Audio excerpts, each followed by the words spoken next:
இந்த வீடியோவில் நம்ம என்ன பார்க்க போகிறோன்னா, நம்ம முகத்தில் இருக்க சுருக்கத்தை ரெடியூஸ் பண்ணி நம்ம முகத்தை வந்து நல்லா ஹெல்த்தியாக க்ளோயிங்காக வச்சுருக்க மாதிரி ஒரு சூப்பரான ஃபேஸ் பேக் எப்படி ரெடி பண்ணி தான் இந்த வீடியோ நான் உங்ககிட்ட ஷேர் பண்ண போகிறேன். இப்போ வாங்க நம்ம வீடியோக்குள்ளே போகலாம். ஃபஸ்ட்டு ஒரு க்ளீனான பவுல் எடுத்திருக்கேன். இதில் வந்து நல்லா பழுத்த பப்பாளி பழத்தை வந்து 2 டேபிள் ஸ்பூன் அளவுக்கு வந்து ஆட் பண்ணிக்கிறேன். பப்பாளி பழத்தை வந்து நம்ம ஃபேஸில் அப்ளை பண்ணும்போது நம்ம ஃபேஸில் வந்து ஆக்னே வராமல் கண்ட்ரோல் பண்ணி நம்ம ஃபேஸை நல்லா சாஃப்ட் அண்ட் ஸ்மூத்தாக வச்சுருக்கோம். நம்ம ஃபேஸில் இருக்க சுருக்கத்தையும் ஃபைன் லைன்ஸை ரெடியூஸ் பண்ணி நம்ம ஸ்கின்னை நல்லா ப்ரைட்டாக க்ளோயிங்காக வச்சுருக்கோம். நெக்ஸ்ட்டு வந்து வாழைப்பழத்தை நான் வந்து மிக்சியில் அரைச்சி எடுத்து வச்சுருக்கேன். இந்த பேஸ்ட்டு வந்து 2 டேபிள் ஸ்பூன் அளவுக்கு வந்து நான் ஆட் பண்ணிக்கிறேன். வாழைப்பழத்தை நான் ஃபேஸில் அப்ளை பண்ணும்போது நம்ம ஃபேஸ் நல்லா ஹைட்ரேஷனாக மாய்ஸ்சரைஸராகவும் இருக்கும். ஸ்கின் ஏஜிங்கை நல்லாவே கண்ட்ரோல் பண்ணி நம்ம ஸ்கின்னை ஹெல்த்தியாகவும் க்ளோயிங்காக வச்சுருக்கோம். நெக்ஸ்ட்டு 1 டேபிள் ஸ்பூன் அளவுக்கு வந்து நான் ஹனி ஆட் பண்ணுறேன். ஹனி வந்து நம்ம ஸ்கின்னை நல்லா கிளியராக வச்சுருக்கோம். நம்ம ஸ்கின்னை ரொம்பவே சாஃப்ட் அண்ட் ஸ்மூத்தாக வச்சுருக்கோம். ஆக்னே வராமல் கண்ட்ரோல் பண்ணும்.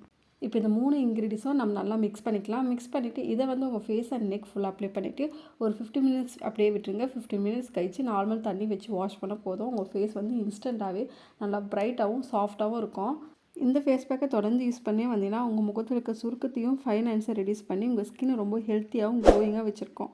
இந்த வீடியோ பிடிச்சிருந்தால் மறக்காமல் என் சேனலை சப்ஸ்கிரைப் பண்ணுங்கள்.